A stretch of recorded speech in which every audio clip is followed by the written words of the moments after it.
साथ हरियाणा कर्मचारी चयन आयोग के चेयरमैन भोपाल सिंह खदरी मौजूद हैं। खदरी साहब, सबसे पहले जनता टीवी में आपका स्वागत है सर। धन्यवाद। आपके दर्शकों को मेरी नमस्कार। सर, सीईटी का जो एग्जाम पिछले दिनों हुआ था, अब युवाओं को इंतजार है कि जो 2022 है इसकी विदाई हो रही है, 2023 का आगाज होने जा रहा है, तो कब तक युवाओं को इसका रिजल्ट मिलने का इंतजार करना पड़ेगा सर? एनटीए से के जो अधिकारी हैं उनसे हमारी कल भी बात हुई है और उन्होंने कहा है कि दिसंबर के लास्ट वीक में यानी 31 दिसंबर तक हर हालत में वो सीईटी का रिजल्ट हमारे को दे देंगे। तो एक तरह से ये कह सकते हैं सर कि 2022 के अंतिम सप्ताह के अंतिम दिनों तक जो है वो सीईटी का रिजल्ट मिलने की उम्मीद है। बिल्कुल, दिसंबर माह में सीईटी का रिजल्ट 100% आने की पूरी संभावना है। तो सर, आपने सीईटी का एग्जाम जो लिया था उससे पहले आपने जानकारी भी दी थी कि विभिन्न जो विभाग है उनमें ग्रुप सी के जो पद हैं उनको आप सीईटी के एग्जाम के रिजल्ट के बाद जो है वो भरेंगे, तो क्या तैयारी है सर और कितने पदों पर भर्ती आप करने की तैयारी कर रहे हैं सर? हम सीईटी के रिजल्ट की इंतजार कर रहे हैं। जैसे ही रिजल्ट आएगा हम जनवरी माह में सी क्लास की लगभग 40,000 और डी क्लास की लगभग 22,000 पदों के लिए विज्ञापन देंगे और बच्चों से पोस्ट के अगेंस्ट जो है वो एप्लीकेशन लेंगे। इसमें सारी पोस्टें हैं, लगभग क्लर्क हैं, अकाउंटेंट हैं, एएलएम है, स्टाफ नर्स है, एमपीएचडब्ल्यू है, असिस्टेंट सेक्रेटरी मार्केटिंग है, एक्साइज इंस्पेक्टर हैं, टैक्सेशन इंस्पेक्टर हैं, फूड एंड सप्लाई इंस्पेक्टर हैं। इस तरह के हमारे पास लगभग 28,000 जो पद हैं सी क्लास के ये और 7,500 टीजीटी के और लगभग 6,000 जो पोस्टें हैं पुलिस की हैं, जिसमें 5,000 मेल और 1,000 फीमेल कांस्टेबल की भर्ती। ये लगभग 40,000 सी क्लास के लिए हमारे पास सरकार से रिक्विजिशन, जिसको हम डिमांड कहते हैं, वो आई हुई है। तो ये मानकर चला जाए सर कि जो 2023 होगा वो हरियाणा के युवाओं के लिए बेहतरीन साल रहने वाला है, चूंकि हरियाणा कर्मचारी चयन आयोग से ग्रुप सी और डी के करीब 65,000 के आसपास पदों पर आप नौकरियां जो है वो सरकारी पदों पर भरने की तैयारी में लगे हुए हैं। बिल्कुल, 60-62,000 पद जो है वो एचएसएससी के थ्रू और लगभग 10,000 पोस्ट एचपीएससी के थ्रू और उसके अलावा जो हरियाणा कौशल विकास निगम बनाया है उसके माध्यम से भी। तो मेरे को ऐसा लगता है कि हरियाणा सरकार 2023 में लगभग 1 लाख बेरोजगार जो युवक हैं हमारे प्रदेश के, उनको नौकरी देने जा रही है। सर, अभी सीईटी का जो एग्जाम लिया आपने बहुत बेहतरीन तैयारी की, हमने खुद लाइव यहाँ से देखा था। आप कंट्रोल रूम में पूरे प्रदेश के एग्जाम सेंटर की मॉनिटरिंग कर रहे थे। कहीं अगर आपको कोई तकनीकी दिक्कत लग रही थी तो तुरंत उस सेंटर से संपर्क किया जा रहा था। तो आप ये मानते हैं कि सीईटी को लेकर जो लंबे समय तक तैयारी की गई, उसके बाद एग्जाम लिया गया, उसमें जो एनईटी के थ्रू एग्जाम लिया गया था, हरियाणा कर्मचारी चयन आयोग इसमें मिलकर काम कर रहा था, तो आपको लगता है कि सफल रहे हैं सर? बिल्कुल, मैं कह सकता हूं कि 95% हम सफल रहे हैं। और सी क्लास का जो एग्ज़ाम हुआ सीईटी का, इसमें हमने कुछ चीज़ें जो है वो सीखी हैं और कुछ कमियां अंकित की हैं कि ये कमियां रह गई हैं। और अब की बार हमने एनटीओ कहा है कि जो कमियां रही हैं, कुछ जैसे कुछ बच्चों को 2 नंबर जारी हो गए, एक हैंडीकैप्ड को 150 किलोमीटर दूर सेंटर चला गया, कुछ महिलाओं के भी सेंटर दूर हो गए और कुछ जो एड्रेस गलत थे कई सेंटरों के। मैं मानता हूं कि कुछ हमारे से छोटी मोटी गलतियां हमारे से या एनटीए से हुई है। वो डी की जब परीक्षा होगी हम उसको पूरा दुरुस्त करेंगे उस चीज़ को भी। खदरी साहब, जो ग्रुप डी के लिए आपको अब फिर एक बार सीईटी लेना होगा, तो उसके लिए कब तक टेंटेटिव कब तक मानकर चलें कि सीईटी जो है वो आप ग्रुप डी की पोस्टों के लिए कब तक लेंगे? एनटीए ने हमारे से प्रॉमिस किया है कि वो फरवरी माह में जो है वो डी क्लास के लिए सीईटी लेगा और जैसे ये लेगा उसके 1 महीने बाद वो रिजल्ट दे देगा।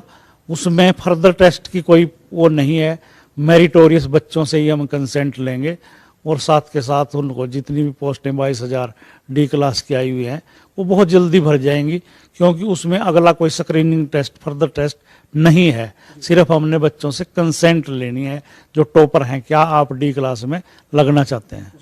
डॉक्टर साहब, ये जो ग्रुप सी की पोस्टें करीब 40,000 के तकरीबन आप भरने जा रहे हैं, उनमें जो अभी सीईटी का रिजल्ट आएगा तो फिर क्या नियम रहेगा? मतलब कोई स्क्रीनिंग एग्जाम लेंगे दोबारा से, या फिर मेरिट के आधार पर 4 गुना जो कैंडिडेट बुलाने का जो फार्मूला है उस पर चलेंगे? क्या क्या रहेगा सर तकनीकी तौर पर? अभी जो सीईटी का ड्राफ्ट आया है, सरकार ने सीईटी का ड्राफ्ट जो हमारे पास भेजा है, नोटिफिकेशन है, उसमें तो यह है कि हम पोस्टों के अगेंस्ट 4 गुना लोगों को फर्दर टेस्ट, जो हमारा स्क्रीनिंग टेस्ट कहते हैं हम जिसको, हम 4 गुना लोगों को बुलाएंगे। जैसे 100 पोस्टें हैं तो हम 400 लोग जो टॉपर हैं उनको बुला के उनका एग्जाम लेंगे। उसके बाद एग्जाम के बाद फिर जो मेरिट होगी वो एक तरह से चयन प्रक्रिया में टॉप के मेरिट के हिसाब से उनका नियुक्ति मिलेगी। बिल्कुल, उसमें सोशो इकोनॉमिक के नंबर देखे जाएंगे और जो उन्होंने मार्क्स एनटीए के सीटी में लिए हैं वो दोनों जोड़ के उनकी मेरिट बनेगी, और जो लोग मेरिट में होंगे उनकी सिलेक्शन की जाएगी। अभी पिछले दिनों सर टीजीटी के लिए विज्ञापन जारी किया गया था, लेकिन उसको एक बार फिर से जो है वो रोका गया। दरअसल हरियाणा सरकार ने एक फैसला किया है कि जो खिलाड़ी हैं, जो खेल कोटा है, उनकी 3% जो नौकरियां हैं वो स्पेसिफिक विभाग तय किए गए कि इन 4 विभागों में होगी। तो क्या केवल ये उस कारण से ही अभी इस विज्ञापन को होल्ड किया गया है? बिल्कुल, आपने जो कहा वो सत्य है कि हमारे पास जो टीजीटी की भर्ती आई 7441 पोस्टों की, वो उसमें ईएसपी जो एलिजिबल स्पोर्ट्स पर्सन है वो सरकार ने इंक्लूड करके भेजा था। तो सरकार ने अब निर्णय लिया है कि जो ईएसपी के कैंडिडेट हैं, जो खिलाड़ी हैं, कोटा है, वो सिर्फ 4 डिपार्टमेंट तक ही सीमित कर दिया है। तो हमने इस एडवर्टाइजमेंट को इस आधार पर रोक लिया था, और जल्दी ही हम टीजीटी की जो एप्लीकेशन की प्रोसीजर है हेड हमने की हुई है, वो ईएसपी की उसमें लेस करके बाकी नए सिरे से एप्लीकेशन को जल्दी ही चालू करने वाले हैं। ये ईएसपी के कोटे की जो भर्ती है सर, ये जो 4 विभाग है जिसमें गृह विभाग है और जो एक खेल विभाग है, एक युवा मामले विभाग है, इन विभागों में भर्ती हो पाएगी अब उनकी? हाँ, सिर्फ 4 विभाग, जो एजुकेशन, होम, जो स्पोर्ट्स और यूथ एंड अफेयर्स, ये 4 विभाग हैं जिनमें स्पोर्ट्स कोटे के जो है वो उसी में जो भर्ती है वो वहीं तक सीमित रहेगी। पिछले दिनों कुछ युवा हरियाणा कर्मचारी चयन आयोग के कार्यालय के बाहर से होते हुए पंचकुला में अपना विरोध प्रदर्शन जता रहे थे। उनका ये कहना था कि पुलिस की जो पिछली भर्ती है वो अभी तक रुकी हुई है। मामला कहाँ कोर्ट में फंसा हुआ है सर? क्या कारण है उसमें कि अभी तक उसका रिजल्ट डिक्लेयर आप नहीं कर पाए? नहीं, रिजल्ट डिक्लेयर कर दिया है हमने।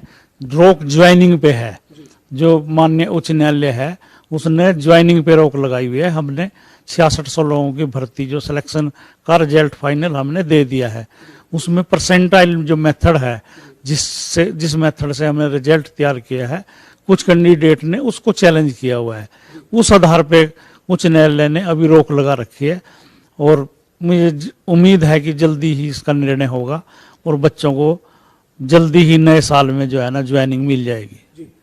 इस तरह की कोई और भी बड़ी भर्ती है सर जो जिसका रिजल्ट डिक्लेयर हो, नियुक्ति पर रोक हो, या जिसका रिजल्ट डिक्लेयर करने पर रोक हो, कोई कोर्ट में विचाराधीन हो, ऐसी भर्ती बड़ी भी है? नहीं, और कोई ऐसी भर्ती नहीं है जिस पे कोई ज्वाइनिंग पे रोक हो।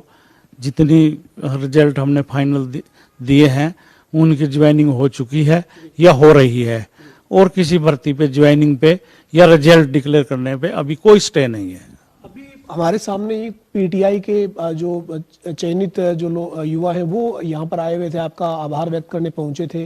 पीटीआई की भर्ती के लिए काफ़ी मशक्कत करनी पड़ी कर्मचारी चयन आयोग के सामने। जो चुनौती है वो एक तरह से रही, लेकिन अब उसको आपने पूरी तरीके से भर्ती को पूरा कर लिया है। अभी आपका आभार भी व्यक्त करने पहुंचे थे। ये भर्ती अब पूरी तरह से कंप्लीट होगी सर? हाँ, ये भर्ती पूरी तरह से कंप्लीट होगी। इसमें क्वेश्चन को लेकर डिस्प्यूट था। 4 क्वेश्चनों को कोर्ट ने एक्सपर्ट कमेटी को भेजा था, कुरुक्षेत्र यूनिवर्सिटी को। तो जो एक्सपर्ट कमेटी है उन्होंने 4 क्वेश्चनों को गलत पाया था कि एचएसएससी की तरफ से जो प्रश्न पत्र है उसमें एक क्वेश्चन गलत है, और ये उन 4 क्वेश्चनों की वजह से रिजल्ट रिवाइज हुआ और उसमें 362 लोगों को और नए लोगों को नौकरी मिली। आज वो आभार व्यक्त करने के लिए आए थे, और जल्दी ही हम शिक्षा विभाग से अनुरोध करेंगे कि उनकी भी ज्वाइनिंग वो जल्दी करा दें, क्योंकि ये लोग 10 साल की लड़ाई के बाद यहाँ तक पहुँचे हैं बेचारे। तो इनकी ज्वाइनिंग जल्दी हो जाए, शिक्षा विभाग से भी हम अनुरोध करेंगे उनके निदेशक से। जी, तो ये पीटीआई की भर्ती जो जिस तरीके से 4 सवालों के जवाब दोबारा से आने के बाद जो 362 के करीब और लोग जो है वो चयनित सूची में शामिल हुए हैं, तो आप ये मान लिया जाए कि योग्यता, पारदर्शिता, निष्पक्षता जो हरियाणा कर्मचारी चयन आयोग लगातार दावा कर रहा है वही एक फार्मूला बचा है हरियाणा में अब रोजगार के लिए। यही वजह है कि एक भर्ती में 362 युवा इसलिए आगे कि एक सवाल का जवाब को लेकर जो पेज था वो जब क्लियर हुआ, स्पष्ट हुआ, तो उसके बाद ये 362 लोगों को और मौका मिल गया। बिल्कुल, वो तो है ही। HSSC पारदर्शिता और योग्यता का दावा नहीं कर रही है पवन जी, कैंडिडेट कर रहे हैं। अभी आपने देखा पीटीआई कर रहे हैं, और जो धरने पर कैंडिडेट बैठे हैं पुलिस वाले जो कांस्टेबल भर्ती हुए हैं, वो ये कह रहे हैं कि हम गरीब परिवार से हैं, योग्यता से भर्ती हुए हैं, मेरिट से भर्ती हुए हैं। वो अलग बात है कि टेक्निकल किसी वजह से, कोर्ट की वजह से उस पर स्टे है, पर भर्ती पे कोई पर्सन चीन किसी तरह का किसी कैंडिडेट की तरफ से या आज हरियाणा की जनता की तरफ से कोई शक नहीं है कि योग्यता और प्राथमिकता को इग्नोर किया जाता है। ये पब्लिक भी बोल रही है और कैंडिडेट भी बोल रहे हैं। हम तो बोलेंगे, हम तो उसका पार्ट एंड पार्सल है, पर ये आज की जो समय में जनता और कैंडिडेट खुद स्वीकार कर चुके हैं कि योग्यता और पारदर्शिता को प्राथमिकता ये इस सरकार की और आयोग की भी प्राथमिकता है। तो 2023 में जो करीब लाख भर युवाओं को रोजगार मिलेगा, जिसमें हरियाणा रोजगार कौशल निगम से मिलने वाला रोजगार शामिल है, हरियाणा पब्लिक सर्विस कमीशन से मिलने वाली नौकरियां शामिल है, हरियाणा कर्मचारी चयन आयोग से जो नौकरियां मिलेंगी वो शामिल है। तो 2023 हरियाणा के युवाओं के लिए एक काफी अवसर वाला साल रहने वाला है। तो क्या आप युवाओं को कहना चाहेंगे, और निष्पक्षता और पारदर्शिता के आधार पर चयन होगा, किसी तरह से किसी के दबाव में या प्रेशर में आने की जरूरत नहीं है? नहीं, बिल्कुल वो अपनी तैयारी पूरी ईमानदारी से अपनी तैयारी करें, कोचिंग लें और परीक्षा की तैयारी करें। उनकी योग्यता को बिल्कुल इग्नोर नहीं किया जाएगा, और मेरिट के आधार पर जो हमने प्रण लिया, मेरिट के आधार पर ही हम लगाएंगे। और मैं आपके एक माध्यम से एक नई बात बच्चों को बताना चाहता हूं कि अब जो भी अगले पेपर हम लेंगे पोस्ट के अगेंस्ट, उसमें हम सब्जेक्ट जिस विषय का वो एक्सपर्ट है उस सिलेबस को लगभग 50% रखेंगे, और जो जनरल नॉलेज या दूसरे वो हैं, मैथ है, साइंस है, कंप्यूटर है, इस तरह के 50% हम सब्जेक्ट पे ज़्यादा जोर लगाएंगे। अगर कोई सिविल इंजीनियर भर्ती होने जा रहा है तो 50% हम सिविल इंजीनियरिंग ही उससे पूछें। स्टाफ नर्स भर्ती होने जा रहा है तो हम 50% उससे उस हेल्थ के बारे में ही पूछें। तो इस तरह के जिस पोस्ट के अगेंस्ट वो आ रहा है उसी तरह का उसको सिलेबस 50% अब देखने को मिलेगा। तो यानी जो युवा आप तैयारी कर रहे हैं उनके लिए हरियाणा कर्मचारी चयन आयोग के चेयरमैन भोपाल सिंह खदरी का ये कहना है कि अब वो अपने सब्जेक्ट पर भी फोकस करे, रीजनिंग, मैथ और जनरल नॉलेज के साथ साथ अपना सब्जेक्ट जो है उसके ऊपर फोकस करे। बिल्कुल, अब वो अपने सब्जेक्ट पे ज्यादा फोकस करे, क्योंकि जो रीजनिंग, मैथ वगैरह था, जनरल नॉलेज थी, उसकी परीक्षा उसकी सीईटी में हो चुकी है। तो अब वो सब्जेक्ट पे जिसका, जैसे वो कोई जेई है या अकाउंटेंट लगना है, उसने यहाँ तक कि क्लर्क लगना है, तो वो ड्राफ्टिंग पे जोर दे, स्पेलिंग पे किसी चीज के जाने, कोई लेटर कैसे लिखा जाता है, इस तरह की जो वो है विषय वो ज्यादा आएंगे। तो यही आप युवाओं को कहेंगे कि बिना किसी डर के अपनी तैयारी करें और 2023 उनके लिए बेहतरीन साल रहने वाला है। नहीं, कोई डर नहीं, कोई किसी तरह का कोई डर भय के बिना अपनी तैयारी करें, और बिल्कुल उनकी योग्यता को प्राथमिकता दी जाएगी।